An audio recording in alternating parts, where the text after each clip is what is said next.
الشاذلي شفت اخواتي وهم ميتين. دم الناس دي مش هيروح هدر.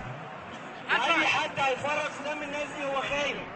اي حد هيفرط في دم اي واحد مات ضحى بحياته عشان بلده هيبقى خاين.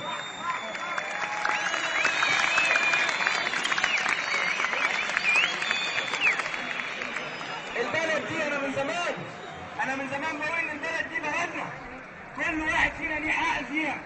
انت ليك صوت في البلد دي، ودلوقتي الوقت اللي لازم كلنا ناخد حقنا.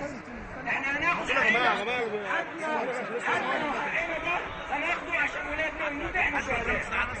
انا عايز اقول لكل الناس ان مطالبكم هي مطالبي. مطالبكم كلكم هي مطالبي. ماشي اخش في ناس قدامي. مطالبكم هي مطالبي. وتنحي الرئيس بقى مطلبنا كلنا دلوقتي. ارحم ارحم ارحم ارحم ارحم ارحم ارحم ارحم ارحم ارحم ارحم. انا عايز اقول رسالتين. انا عايز اقول رسالتين.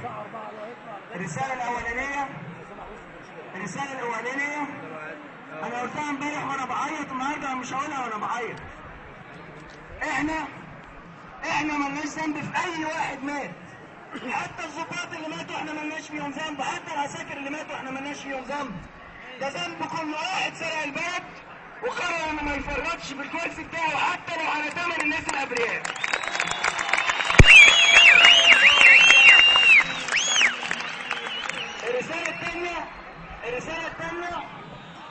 الرسالة الثانية ده مش وقت تصفية حسابات. ده مش وقت مكاسب شخصية.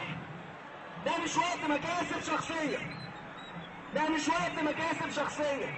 مش وقت فرض أفكار ولا أحزاب ولا أيديولوجيات.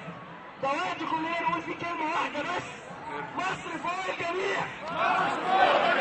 مصر فوق الجميع. مصر فوق الجميع. مصر فوق الجميع. مصر فوق الجميع. مصر فوق الجميع. مصر فوق الجميع. انا بس بعتذر منكم، انا والله تعبان جدا.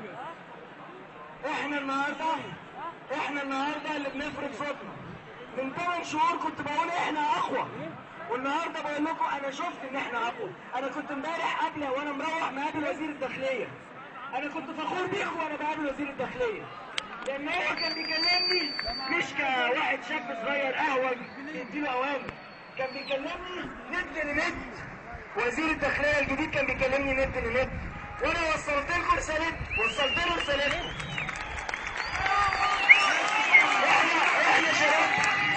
احنا شباب مش تافه.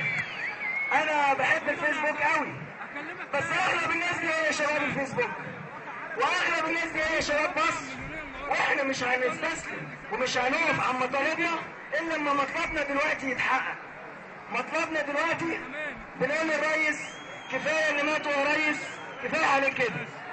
ارحم ارحم ارحم ارحم ارحم ارحم ارحم ارحم ارحم ارحم.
إذاعة كامل عن طاقتها في الشباب وبث أغاني وطنية لمدة ساعة.